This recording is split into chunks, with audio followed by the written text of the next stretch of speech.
The MGAA has launched a series of mini-webinars exclusively for its members to access, offering support for their own CPD and awareness, and these will be delivered by Searchlight Insurance Training. Hello everybody, and welcome to today's webinar on challenging your assumptions, the what, the why and the how. Today's learning objectives are, by the end of this 15-minute webinar, you will be able to explain the meaning of unconscious bias, decision-making and how this impacts our professional life. You'll be able to explain to your peers and your wider team why this matters and the positive effects it can have when we go through this educational process of understanding unconscious bias decisions. And also summarise the tools and resources we know on how to tackle unconscious bias decisions when they come into play in the workplace. Let's get started. So firstly, what is unconscious bias? So the science behind it is you are faced with 11 million pieces of information at any given moment. That is a huge amount of information for your brain to process. So when we drill down into that, your brain can actually only process 40 out of that 11 million. 40 still is a large amount of information to process for every second that you're receiving information. So what the bias is, it's your brain's way of making shortcuts to make quick decisions. And these shortcuts that are in your brain rely on stereotypes, assumptions, and pattern recognition. But unconscious bias is not outright prejudiced, intending to cause offence, unique to dominant groups, and only about attitudes and people. So it can be people that unknowingly make these decisions, and it's not just about people and attitudes, it can be about absolutely anything. Let's look at a few examples. So firstly, did you know procrastination is actually an example of an unconscious bias decision that your brain is making? We've all been there when we've had a big report to write, or a client that we need to ring and maybe give some bad news to, or a meeting with a colleague that you know may lead to some conflict, and you've put it off. You've procrastinated, you've done other jobs that would give you quick reward. So they're not high priority, but they're quick success. And your brain will seek that quick success and quick recognition rather than doing the job that needs doing. So procrastination is a hardwired decision-making process that your brain does, and as an example. Similarity is another one. So you will naturally be drawn to people with the same similarities as yourself. And that's because you're going off the assumption of your similarities and your characteristics, and you will be drawn to that. So again, that's a decision that's instantly made based on your brain's hardwiring decisions. And then characteristics. So this can be an example of seeing somebody in the media. I always give the example of a middle-aged or elderly male in a suit. In politics, you would necessarily assume they would be the leader. And that's just because of the characteristics that that person holds, stereotypically leans into being a leader based on what we've known in previous lives. So those are some examples of where we can look at moving tasks or decisions based on preference. We lean towards similarity, and we also quickly profile characteristics to make these decisions. It doesn't make you a bad person though. So 95% of people are affected by unconscious bias decisions and making these decisions about other people. So please don't feel as though you're on your own. There's lots of people that do this, and it doesn't make you a bad person. Like I said, our brains are hardwired for all sorts of things. Firstly, stories. So if someone tells you a story and it's relatable and it's compelling and you can build a picture around it and you really feel immersed in that, then you are naturally hardwired into the decision making around that story. So the next time a similar situation arises, your brain will reflect back on that story that you've remembered, and you will naturally make decisions off the back of that. So it's funny how you can be really influenced by the interaction that we can have with people, because these can really impact the way in which we make decisions. Rewards. So again, we're hardwired for rewards. I talked earlier about procrastination and those quick rewards or quick wins. You know, if you know something's going to be rewarding, your brain will naturally do that over something that's not as rewarding. And then tribalism. We're still drawn towards being part of a tribe. We're still drawn to being part of a team or a group. And so your brain will naturally hardwire you to make decisions that lean towards potentially maybe what a group decision is or what a team may want to do. So these again are decisions that are hardwired for us based on situations that we've encountered during our life. And that leads really nicely onto this next slide. So you're in the middle, and then all these 6 circles around you detail all the influences on our lives throughout, the years of growing up into adulthood, into your career, and even into your later years of life. It will continue to evolve, but all these influences will impact the way in which your brain is hardwired.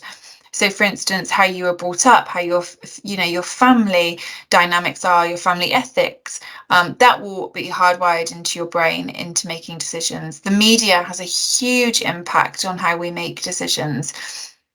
Our teachers and our leaders, again, they can be very influential. We can always think of a standout teacher or leader that has led us through maybe something and their characteristics, and that will lead you to making assumptions and characteristic profiling based on those scenarios, positive and negative.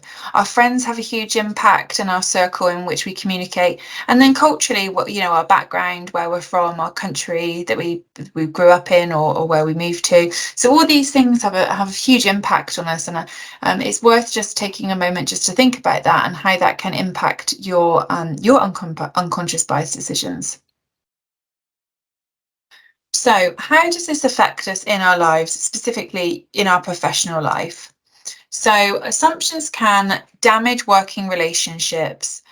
They can alienate or deter people from working with you. They can exclude and distress people, and they can restrict ideas and opinions. So again, thinking about how we work within our peers, our managers, our wider team, clients, and other stakeholders, these assumptions that are already hardwired in your brain will be making limitations to how you work with those and how you interact. Being open can win trust of people. It can build rapport. It can encourage sharing ideas and creation and innovation. And then it grows your reputation to become more inclusive and equitable. So there's massive benefits to being educated on unconscious bias decisions and how we can proactively look at maybe trying to reprogram our mind and undo some of those hardwired decisions. So removing the biases can improve decision making, identify and solve problem solving, enhance collaboration, and open up new opportunities. And I'm pretty sure out of those 4 bullet points, everybody would want to make improvements and growth in those areas, professionally and personally. So problem areas, when we think about it in a business environment, could potentially be recruitment. So again, if you're recruiting or you're interviewing and you have a series of interviews lined up, your brain will also automatically have hardwired decisions based on people's names, people's ages, where they live, what, first impressions, what they come in, how are they dressed, who their CV sent from. So all these things will contribute to you making decisions. And if we can actually remove some of the characteristic profiling that you may experience, then the recruitment process will become more inclusive and equitable and allow you to be more diverse in your decision making. Product development. So again, an interesting fact. So the first creation of the Apple phone, all the product team was male. And they actually designed the first ever prototype to be too large for a woman's hand. And so it's interesting when you look at product development and how actually being open to new opportunities and working with new people and exploring their characteristics can actually broaden your mind in terms of product development. And that goes for marketing as well. How are you marketing? Are you including some of those unconscious bias decisions within your marketing unknowingly? And have you really captured the wider audience? Communication internally and externally. We did a long session of challenging communications and conversations last month, but this is a massive problem area for businesses and is hugely impacted by unconscious bias decisions. Decision making goes without saying. And then performance evaluation, again, your opinion and how you evaluate your performance or potentially your team's performance will be impacted by those hardwired stories and rewards and other people's opinions, and it'll be heavily influenced by that. So these are problem areas where we can look at. So quick fire assumption overview. I'm going to go through these very quickly. So a couple of examples. Confirmation bias. This is when a decision or an idea comes to mind and it confirms a opinion or a decision that you have already assigned to. So when somebody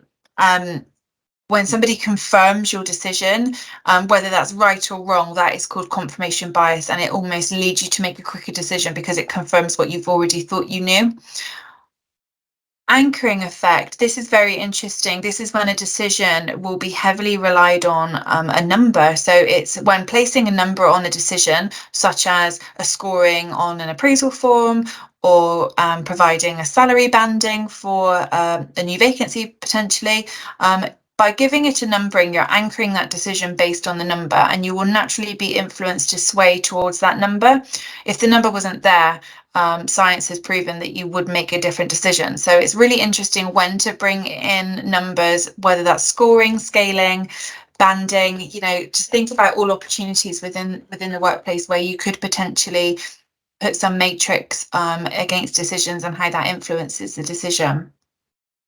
Recency bias is when you go off a recent opinion or experience. So, if you went to a restaurant 10 times and on the 10th time you went, it was awful, but every time before that, the 9 times before, it was great, your recency biases would make you change your opinion on that restaurant and say it's actually awful, you'll never go back, because you're hardwired to make a decision based on recent events. Likewise, if you read a very good review and it's very recent, or you've encountered somebody that the dialogue's been really, really positive, then you will go off that decision making to make an assumption of that person moving forward. The halo effect is when your brain makes decisions based on first impressions. Again, these first impressions are vital, but you won't allow your brain and logic to come into it when you're evaluating the whole person and the whole experience and the whole relationship. So you'll be heavily influenced on that first 15 to 30 seconds of when you've met that person. And again, going back to sort of those similarities, you'll be naturally drawn towards people who are more similar to you.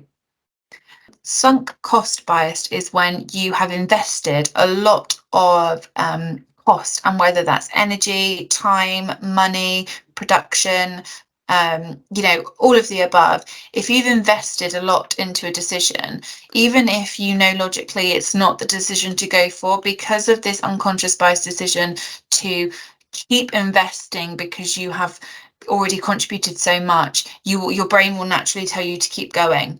And that's really interesting when we think about maybe new ideas or product teams or marketing ideas.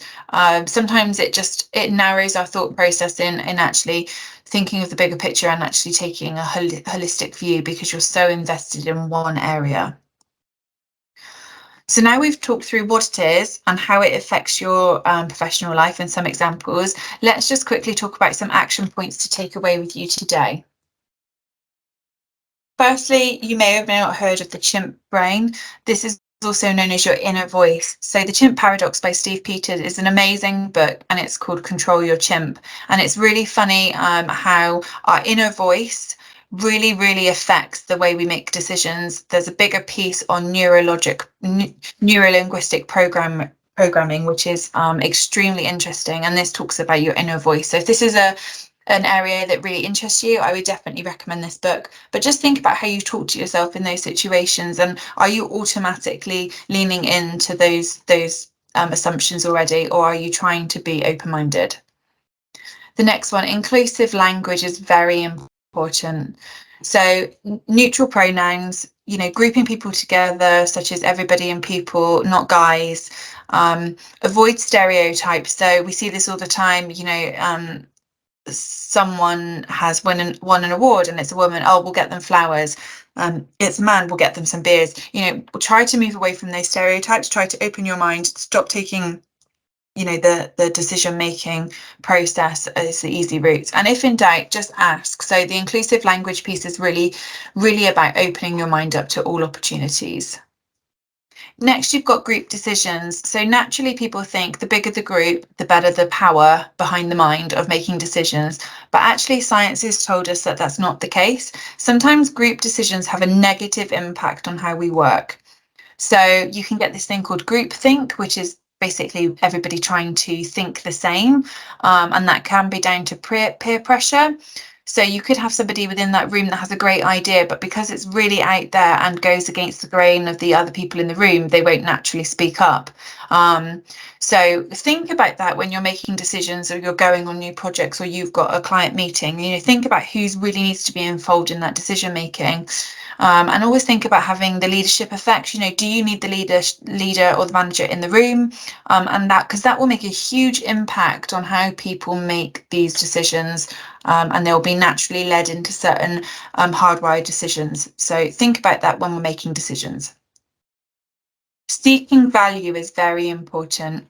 So when you're asking for value on an idea or a new proposition or a new relationship within the business, avoid leading questions. So again, be very open-minded, enable varied input. So just evidencing that you're open to new opportunities and new discussions will allow people to, again, try to promote them to be more open. Look for different angles and let leaders always speak last. So if you're in an environment where you're seeking values and there's managers in the room, try to always encourage them to just put their input in last. It will allow people to be less driven to that kind of confirmation bias. So if the manager says something, then everybody has to agree. And then lastly, invite feedback all the time. This is very important. So let go of perfection, let go of what perfection should look like. We're on a journey to grow and learn. Proactively encourage people to have input, whether that's decision making, outputs, whether that's actual action points. Don't respond immediately. I think it's really important to just take some time to understand where people are coming from. If you naturally jump in with your reaction, that quick response will be that hardwired decision. Remember, our brain can only process 40 pieces of information every second. And so whilst they're processing that 40, if there's already a hardwired decision within your brain to respond, it's very likely there will be an unconscious bias decision. So take that time to process and find a solution together is always key. I'll leave this slide with you. Well, where will you start? We've gone through a huge amount of material in a very short period of time, but I would like to think some of this has been very thought-provoking and you'll try to make a start on some of those action points and tools that we've just talked about. So now you should be able to explain the meaning of unconscious bias and how this impacts your life. Explain to your peers in wider groups why it's actually important. So think about maybe what's on the horizon for the next quarter and how you can maybe use this as an educational piece to move forward within your business. And then think about those tools and resources that we've just talked about and how maybe we could bring these into play when working with your colleagues. Here's a slide just on other topics that we will explore during our webinars, and we've touched on a few of these already, but yeah, some really interesting topics to follow. And here's myself and Tracy Sutton. We are from Searchlight, and it's been a pleasure speaking with you today. Many thanks.